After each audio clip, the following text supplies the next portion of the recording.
Chris Lowney. Welcome to the show. Thanks so much. Pleasure to do it. So you have an interesting background. A few weeks ago, we had Father James Martin on the podcast, his background interesting because he went from the corporate world to becoming a Jesuit priest. You did the opposite from him. You started off as, going to seminary to become a Jesuit. But then you found your way in investment banking. So tell us about that. How'd that happen? Yeah, that's right. I flunked out of the Jesuits. You might put it that way. So the short version of my life is I grew up in Queens, lower middle class, New York streets, went to a high school of the Jesuits. And then right after high school, I joined the Jesuits, went into the seminary. And I'm sure some of the listeners would know Jesuits would be you might say a brand, a tradition of priests within the Catholic Church. So I was studying to be a priest for a few years. And, that was a great transformative life experience. But as folks also probably know, part of being a Catholic priest is to be celibate, not to marry. And, over time, it became clear to me that that was not my gift or calling in life, you might say. And, if I tried to stick that out, I was going to be unhappy, and we don't need unhappy priests and we don't need unhappy lawyers and so on. So the last thing I was doing as a Jesuit was teaching economics in one of their high schools. And I was living in New York City. I didn't really have a plan B. So I just kind of sent out my resume and was lucky enough to catch on in the training program at JP Morgan, the big investment bank. And I ended up staying there for 17 years. I was lucky enough to spend time in Japan, in Singapore, in London. And when I left there a decade or so ago, I think, you might summarize that decision this way, that, I felt like, look, this is good work. I'm happy I'm doing this, but if I'm 70 years old and the only thing I can say about my life is that I've worked at JP Morgan for 40 years, I'm not quite sure how fulfilling a life I'm going to feel that is. And also, which is something that comes up, I know, in your work from time to time. And, another factor was you work in one of these big, massive companies, and your own control, your own agency, your own feel for, what am I producing? What am I creating? What am I accountable for is a little hard to grasp sometimes. And so I wanted to move on and write and do conferences and do things where I felt like I'm creating the product that I'm sharing with the world. So I'm curious, how did you think your experience in the Jesuit seminary influence your career in investment banking? Did you notice, did you approach things differently compared to your colleagues who didn't have that same background? I'll say two things that I think were different as a result, maybe of being a Jesuit. So one thing would be that, in banking life, everything tends to have a trading mentality in this respect, that all the decisions have to get made within 4 seconds. Just like happens on a trading floor where you're going to buy a stock or sell a stock. So you could bring somebody the most complicated decision in the world, and the macho investment banking thing would be able to say yes or no on the spot, And really that way of living has kind of infected culture more broadly now, because of social media and so on. Everything is instantaneous. But frankly, a lot of decisions in life can't get made like that, and they're not best made like that. Sometimes it's good to take time and have have what's going on inside us settle a bit and come to some clarity about what's best for us and so on. And that's a very Jesuit way of, that's the way we would have been formed as Jesuits. And I think I always carried that way of approaching things. In other words, it's okay to take time to make a decision when you have time to make a decision. Sometimes it's even better. So that's one thing I would say. Another thing I would say briefly is that, I think a lot of times in corporate life, everything revolves around learning techniques and so on. In other words, I had to learn how to do present value calculations or how to do this or that. And one thing that corporate life never focuses on is what's ultimately the most important thing. Who are you? And what do you stand for? And what are your values and strengths and weaknesses? And I think that was another bias that I brought from Jesuit life, namely, it's good and it's important to think not just about acquiring technical skills, but also the skills of learning about who you are as a person and so on. So let's get to this book you just came out with, Make Today Matter: 10 Habits for a Better Life and World. I'm curious, how did you come up with these habits? Is it just based on your experience going all the way back from your career as a potential Jesuit and then your career in investment banking? Yeah. So, maybe I put it this way. So I do a lot of leadership seminars, at either corporations or universities and so on. And one of the things I often say to folks is, you already know it. We already know what good leadership looks like and what crappy leadership looks like and so on, because we've all had experience of people who've mentored or taught or coached or managed us, and we've seen it in action. And so, the way I assembled the book in some ways was just to think back about moments and people who had very much impressed me in my own life with their ability to kind of live each day well, and a lot of the stories, a lot of the habits came almost right away. It didn't take me much time to think about them. I mean, there are people who've been quite impactful for me.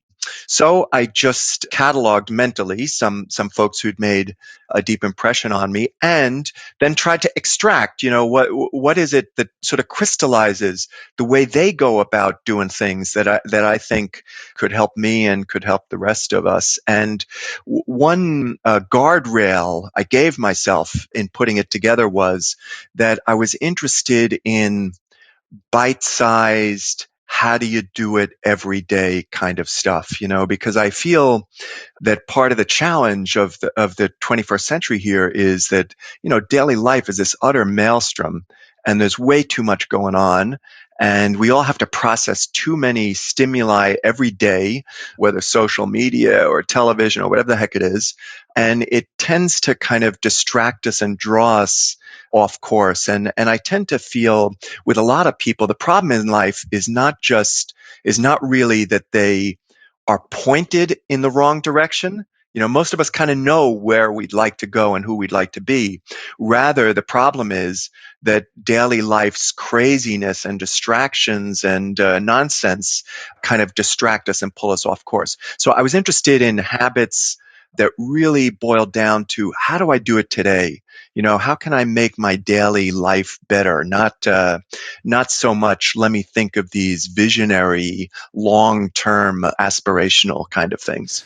So before we get into the habits, you start off the book arguing that people need to first figure out what matters in life. And you said just earlier that people have a general idea of the direction they want to go in life, but I mean, I think it's even harder now to figure that out. I mean, you have all these books and courses on how to find your life's purpose. And that's kind of, that's a challenge we have in the modern age when people aren't embedded in communities or institutions. Like for your case, if you're a Catholic priest, like, well, I just do this thing because that's what Catholic priests do. Or if you are, in a family that is a trade, has a history of trade, well, I just do this trade because that's what my family does. Nowadays, like, you can choose whatever you want to be and whatever purpose you have.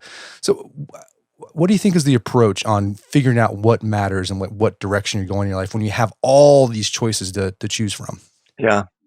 Yeah, first of all, I think the way you tee up the question is exactly right. When you talk about the fact that, once upon a time, we, cultures and societies were much more homogenous, and there was kind of a way, this is the way we do things in this neighborhood or in our ethnic group or in our religious group and so on. And, now we live in a much more diverse world, and that's wonderful. It brings a lot of joys and blessings, but it also makes everything in life way more complicated in terms of coming to judgments about what's the right thing to do, what's appropriate, how should I live, these kind of things.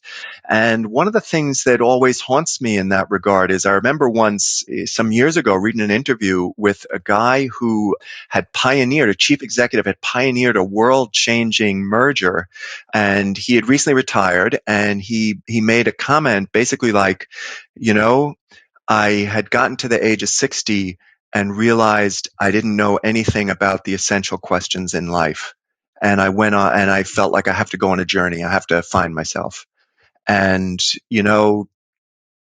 good for him for coming to that conclusion and going on that personal journey. But I guess the point I want to make is if you start making it 60, good. But man, way better if you start at 20, 25, 30, 35.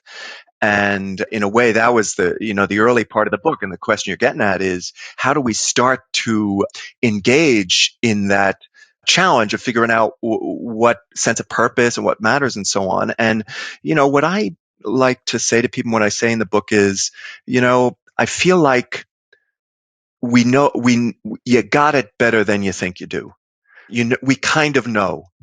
And what I say to folks is, forget any big, fancy, year-long, horrible, difficult process. Take out a piece of paper now. Sit for 15 minutes. 1 hour is no good. And just for a few minutes, answer whatever question resonates with you along these lines, like, what matters? Or how will I measure my life? Or how do I want to be remembered? Or what are the most important things I should stand for in life? And maybe even write down a few quotes that are meaningful to you as a human being. A couple of the ones that come to my mind are, never do to another person what you yourself hate. Or, to give away as much love as I've received, whatever it is. And just take some minutes to do that. And I feel like for the great majority of us, those big guiding principles actually come pretty quickly and clearly. We've kind of had them in the back of our mind, and it's just a matter of bringing them to the forefront of our consciousness. And then, the ongoing life trick, and we'll probably talk about this later in our conversation, the ongoing life trick is to keep reminding yourself of it, even every day. Because, we're going to get constantly pulled in different directions and constantly pulled off course. And the last thing I'll say about it is, you teed up the question in terms of sense of purpose. And a lot of times people think of purpose in terms of a job. Like my purpose is to be a nurse or a teacher or a parent. And, for a lot of us, we're going to be doing lots of different things now in the course of a lifetime. And so when I think about purpose, those kinds of questions, I would prefer to steer people toward, I don't know what, a set of principles or values that are going to stay with them throughout the range of occupations they might have in a normal lifetime. I mean, look at my life. I've already done a number of different things. I'm going to do more things. So my purpose was not to be an investment banker or a writer. My purpose, I would say, is to, be a person who in the course of a life gives away as much love as has been given to him, for example. Well, let's talk about that remembering, because I think that's the hardest part based on my experience. I've done those exercises where you sit down and like, yes, I know what matters. But then when you get in the workaday of life, you forget it. I think, was it Plato? Going back to your philosophy major, and you'd probably study these guys as a seminarian too, their ethics. Plato was really big on we're just trying to remember things, right? The whole point of life is to remember the stuff that we already know. And if we forget, that's what leads to, I don't know, a disordered life. So what's your solution to how do you remember those things once you realize what they are? I'm going to jump out of the order of the book because I think the conversation is really pointing us that direction, and talk now about one of the very last things I talk about in the book. And I say to folks, because this is one of the disciplines I was taught, that every day we ought to take a couple little mental breaks. So let's imagine once at the end of lunch, once before I'm going to bed or on my way home from work, and, take 5 minutes. If you can't manage 5 minutes, take 3 minutes. 2, I don't care. But just a couple of minutes where no social media, no phone, no music, no nothing, just you and yourself. And I say to folks, just do 3 things, remind yourself why you're grateful as a person. And remind yourself of, we've been talking about sense of purpose, or what matters to you, or what's important, or what values you want to stand for, why you're here on earth. So anything like that, just bring that to mind. And then go back through your last few hours, the people you were with, the meetings you were in, try to take away some little lesson that might help in the next few hours, and, break a lifetime into that bite-sized 6, 10 hour nugget, And I think the genius of this really simple practice becomes obvious when we think about the way we're trying to live now. We're kind of floating along on this whitewater river of email, text, meeting, distraction, phone call, and I get to the end of the day. I think this is what you're pointing out right now, Brett. I get to the end of the day and I've been 100% present to every distraction that's crossed my radar. But the only thing I haven't been present to is what ultimately I think is most important in life, And so I feel like we have to create some little habit for doing that every day because no one's going to do it for us. I get all kinds of text, emails, whatever every day. And I can promise you that none of those texts or emails is, hey, Chris, have you reminded yourself what's really important in your life? That just doesn't happen. And so we have to create that habit, that routine for ourselves, to help keep pulling us back every day to our anchor or our North Star, or however we think of those things that are most important to us. So this is an adaptation of the Jesuit examen, correct? Yeah, exactly. So that, like the Jesuits call it examen, which, is the Latin word for examining, like you examine yourself or your conscience in this case. But, I feel like Jesuits love these arcane Latin terminology that doesn't mean anything to the rest of us anymore. So I feel like part of what, one of the things we need to do with these wonderful human and religious and spiritual traditions, some of them that are thousands of years old, is maybe try to find ways to translate some of those insights into language that makes sense to us nowadays who don't have these kind of backgrounds, So for example, you use the word examine. That's right. That's what Jesuits would call this practice. When I talk to people, I usually say a mental pit stop, because everybody knows what a pit stop is like. And I think that's a more intuitively accessible way of referring to it for a lot of people. And also, by the way, it takes it out of the religious. I learned it in a religious context, but what you and I have just been talking about has nothing to do with my religious tradition or anybody's religious tradition. Somebody who has no religious tradition could absolutely do what we just spoke about. All right, so just to recap, it's remind yourself what you're grateful for, remind yourself of your purpose, and then look back in the past few hours and see how you're doing there and what you can do better, basically. Is perfect. And I think this is an important point to make, and you talk about this in the book. The benefits of the exam, you might feel something the first time you do it, but really the effects are cumulative, right? I think one of the problems that people have with sort of self-improvement, they think there's gonna be this one thing. If they just start doing it and right away, they're gonna see a change and their life's gonna be just 100% better. You might do this for 5 minutes and you might not feel anything, but if you do this for weeks, months, years, I'm sure that you'll notice a change then. Yeah, absolutely. Amen to that. I totally believe that, and sometimes when I talk about this, an example I use is Alcoholics Anonymous, like the Alcoholics Anonymous, the basic idea is if you have if you have trouble with alcohol, that you can't control yourself, that you would never drink for the rest of your life. And who the heck is going to pull that off? Like if somebody tells that to me tomorrow, I just want to drink right now, But the genius of Alcoholics Anonymous is the motto is, of course, one day at a time, one day at a time. And I think the genius of this practice is it's just more bite-sized. And, one day is not the rest of your life. And the effects, the impact, the insights, whatever word you want to use, of course, don't come in a day or a week, maybe even a month, but it's like a cumulative discipline, And also the other thing I would say is it's a little bit like riding the bike. The first couple of cranks of the pedal are harder, but then, you stay on the bike, and if we're on level ground, it starts to come a little bit easier and there's more cumulative power in it. Yeah. So I think that's an important observation you make that, to me, there are no miracle cures in life. And, we try to acquire good habits, good disciplines, and over time they have effect. So let's get more into these habits. We kind of jumped the gun and got to the mental pit stop habit. But the first one that was really interesting was it's called point out the way. What do you mean by that habit?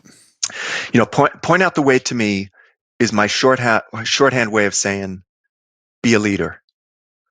Be a leader. And a lot of times, if I do a seminar or a conference or something, I ask people to think of the names of leaders. And intuitively, people think like, oh, I don't know, Barack Obama, Oprah Winfrey, Pope Francis. They think of uber famous people, and nobody thinks of their own name. We would consider it immodest to think that way.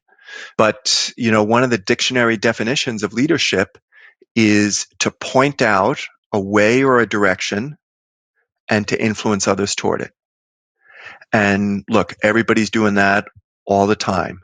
By virtue of, for example, if I'm in a corporate environment or sitting with fellow students or wherever I am, by virtue of how hard I work, whether I'm really trying to use my gifts, whether I support other people or would stab them in the back, whether I would cheat if I get away with it. In other words, all of these behaviors and values are kind of pointing out a way and having some influence, either on one or two people who see us in action, or sometimes if we have a big platform, on a lot of people.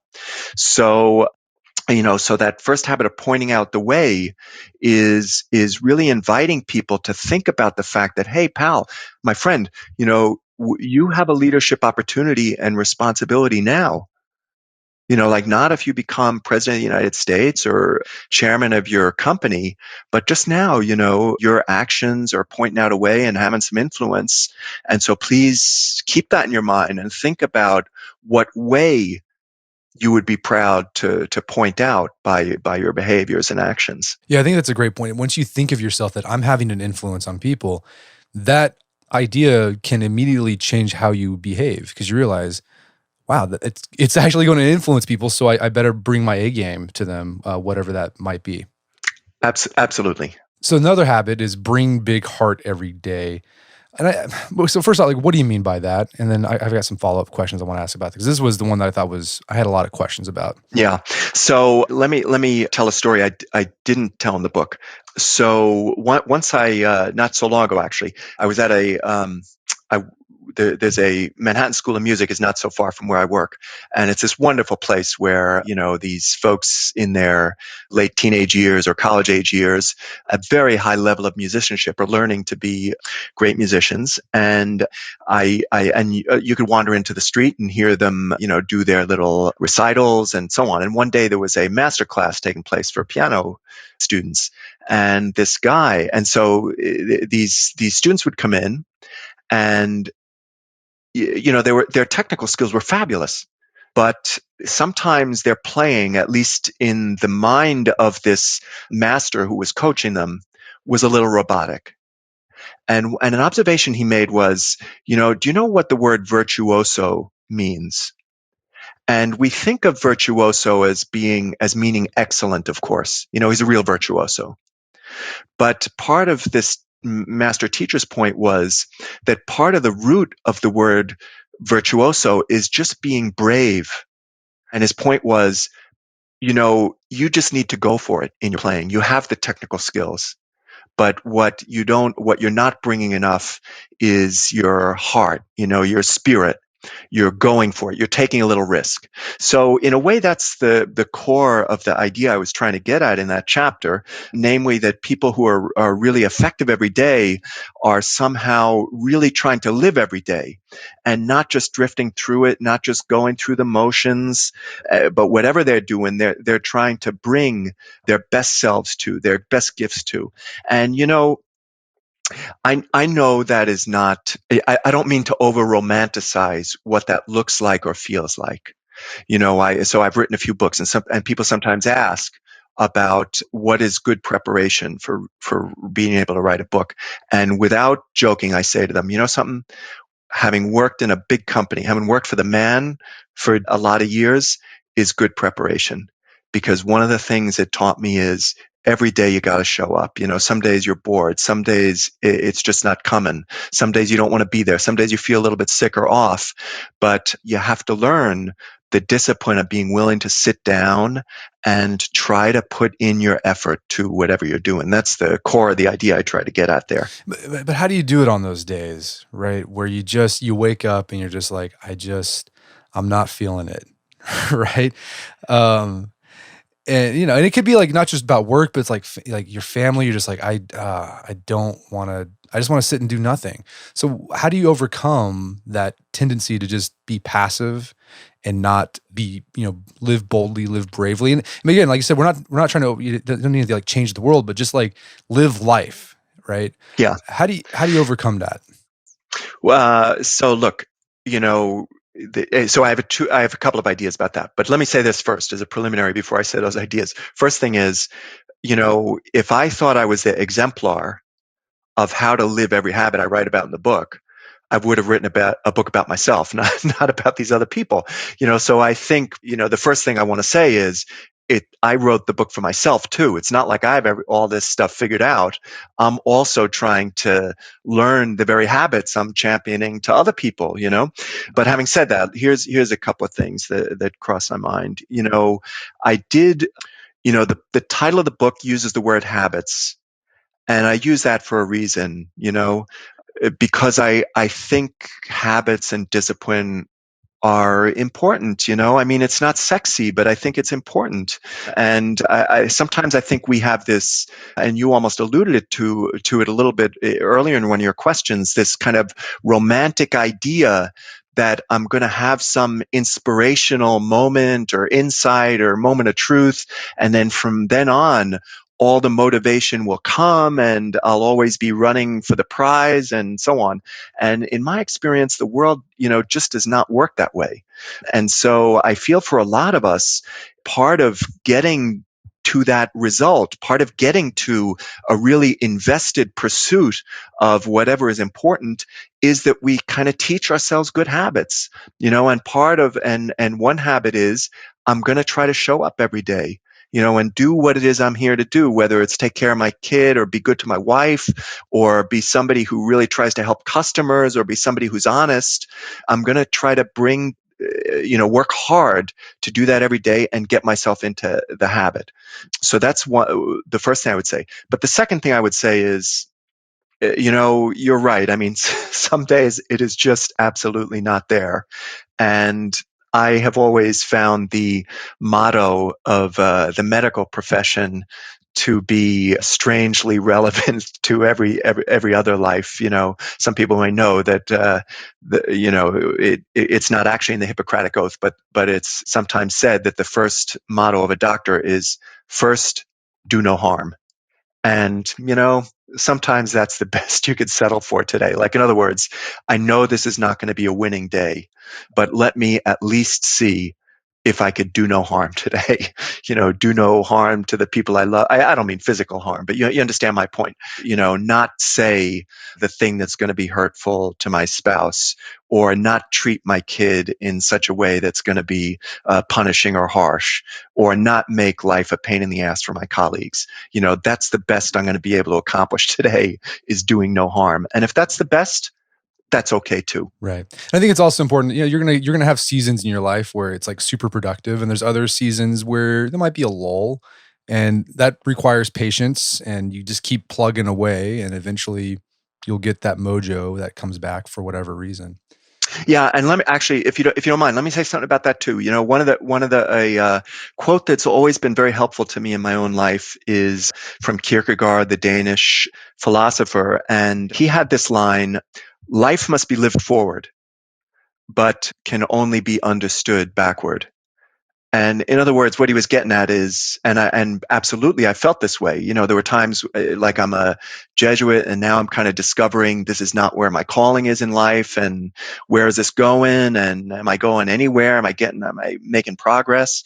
And going forward, we got to live like that. In other words, it's not always clear where the next year will bring me, or that things are going well, or that I'm making progress. So we have to live like that. But I would say, in my own experience, And especially now that I have a few years under my belt, when I look backwards, when I look back over my life, I get a more reassuring feeling of, something, actually, it has made sense. And, even those periods where I wasn't sure I was getting traction, I can now see I was learning something, and it was helpful to me in the long run. So that idea has always been helpful to me, at least, in helping to keep me moving forward in these times where, as you say, it doesn't feel like I'm getting anywhere, or I'm learning anything, or I'm accomplishing what I want to accomplish. So you devote another chapter to like competition and how it can sometimes sap the satisfaction in life. But it's sort of a paradox because competition can actually be really engaging, right? It's motivating. It feels good to win. But when can that feeling, that positive feeling, turn into something that's that's negative? Yeah. So, to illustrate what you're getting at, when something that's positive could feel negative, is so, as we've discussed, I worked in investment banking for many years, and for a while I was a managing director. So I would have to, give people their bonus checks at the end of the year. And let me tell you something: to do that in an investment bank is an experience everybody should go through in life, and it is not a pretty experience, because you'd be given checks to people for these huge amounts of money sometimes, and you'd feel like, oh man, I mean, we have such undeserved good luck, we should be thrilled, we should be so grateful.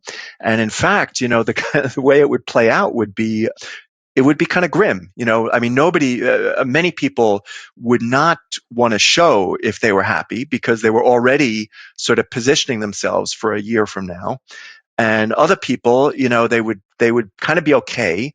But then an hour later, once they started to hear what other people seem to have made, then they'd become all unhappy. And, I use it to illustrate this reality of, once we fall into that trap of living our whole life in comparison with other people, that is a total sinkhole for negative energy and unhappiness and everything else. Whether it's comparing the size of a bonus, or how many likes you get on Facebook, or whether my house is bigger than yours, or whether I have less wrinkles than you do, any of that crap, once we kind of live by comparison, it's deadly, because there's always going to be somebody you could find who has more, or who is doing more.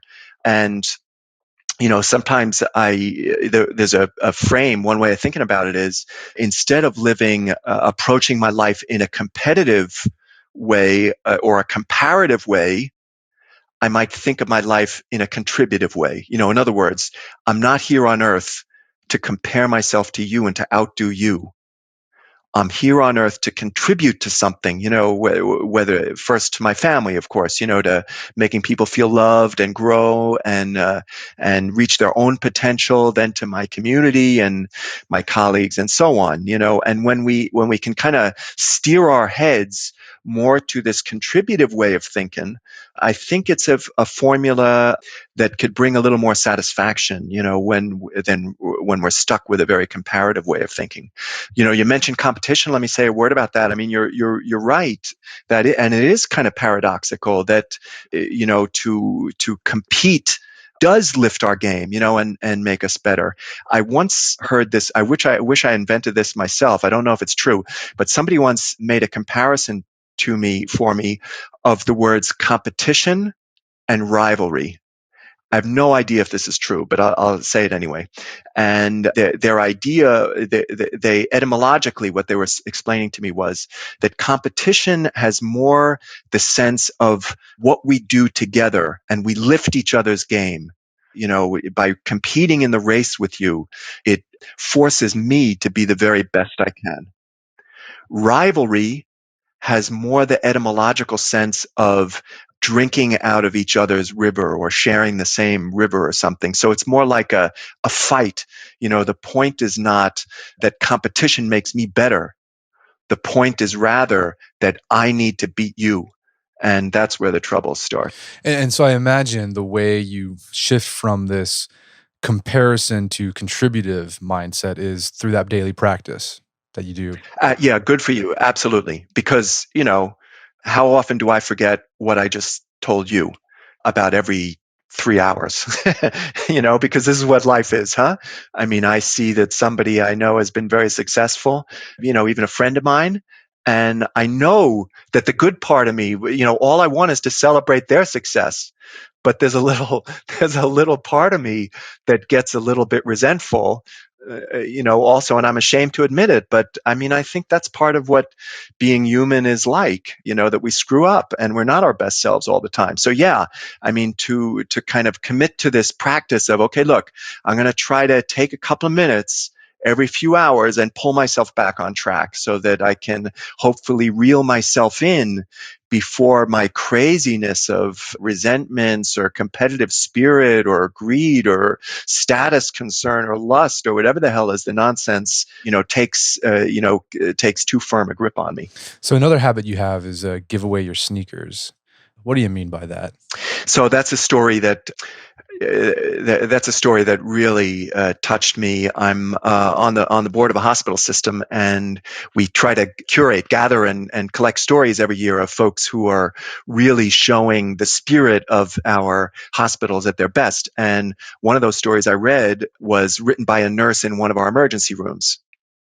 And she said that she remembers this homeless guy coming into their ER, not with a horrible, life-threatening thing, but just with some chronic set of problems. And, they kind of patched the guy up, and they're about to send him back onto the street. And the doctor who was taking care of him happens to notice that the homeless guy doesn't have any shoes. So the ER doc takes off his sneakers and gives them to the guy, and then sends him back out onto the street. And the ER nurse writes the story of that same evening, being by the window of the hospital and seeing the doctor walk through the parking lot to his car in his socks.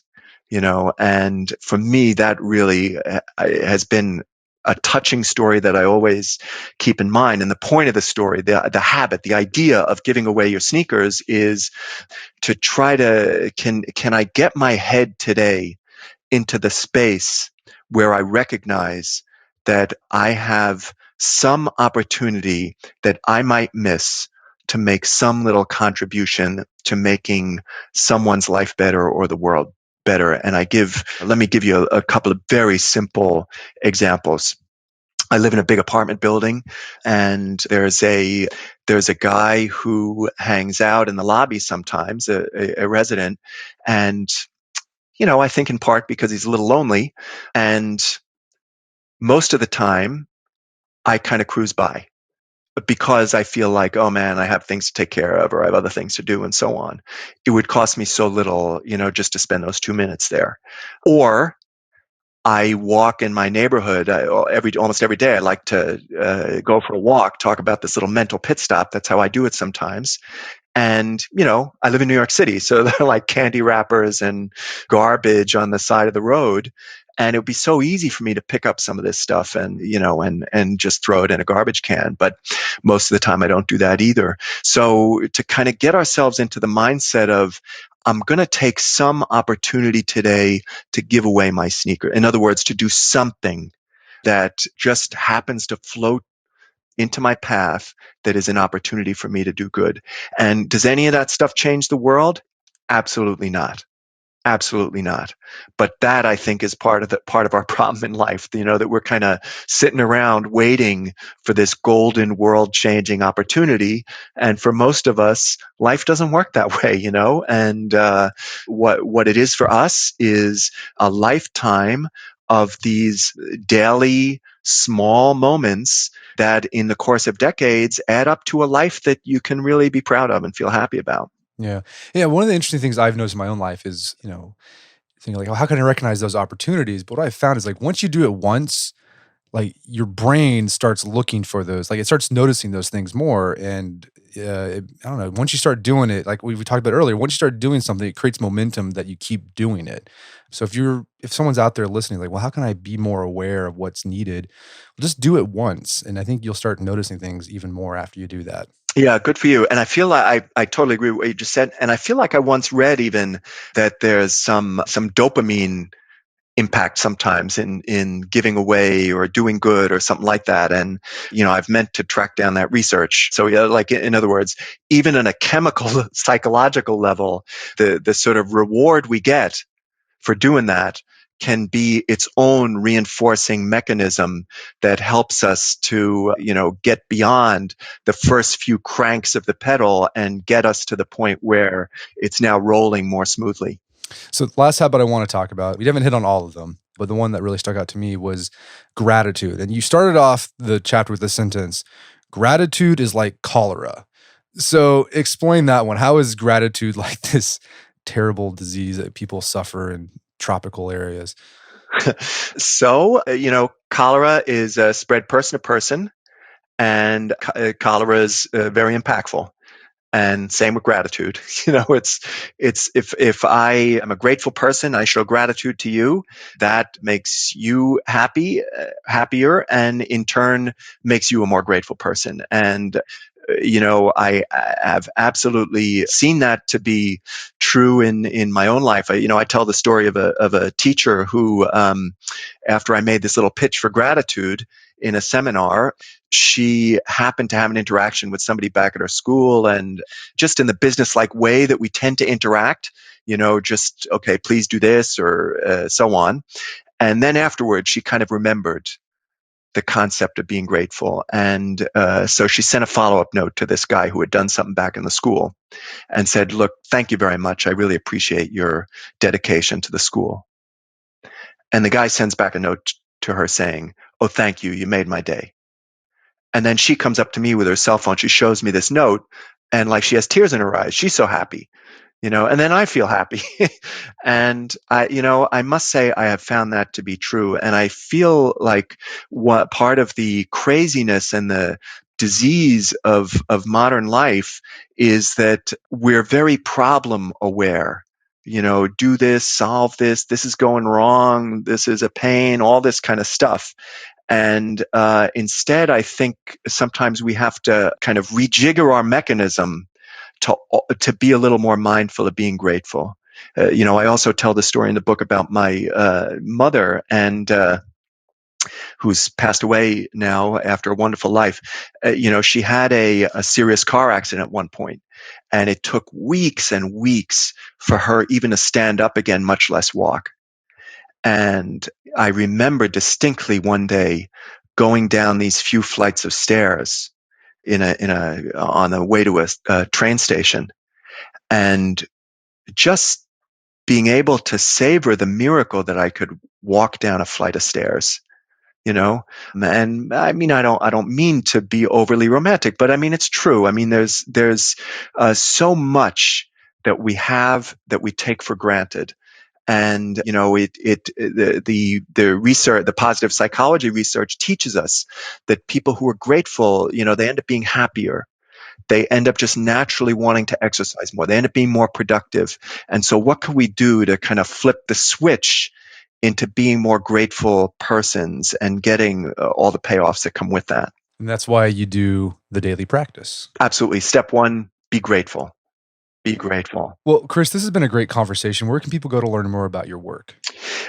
So I've written a few things, and you can easily find things I've written on Amazon or wherever you go for books. And there's a personal website, which is chrislowney.com, just all my words, CHRISLOWNEY, one word, .com. And I'm always delighted to hear from folks. I'm not so famous that I that I can't return emails. So, I always appreciate hearing people's insights and ideas and having a chance to respond to them. Well, fantastic. Chris Lowney, thank you so much for your time. It's been a pleasure. It's been my pleasure. Thank you. My guest today was Chris Lowney. He's the author of the book, Make Today Matter. It's available on Amazon.com. You can also find more information about his work at chrislowney.com. Also, check out our show notes at aom.is/maketodaymatter, where you can find links to resources where you can delve deeper into this topic.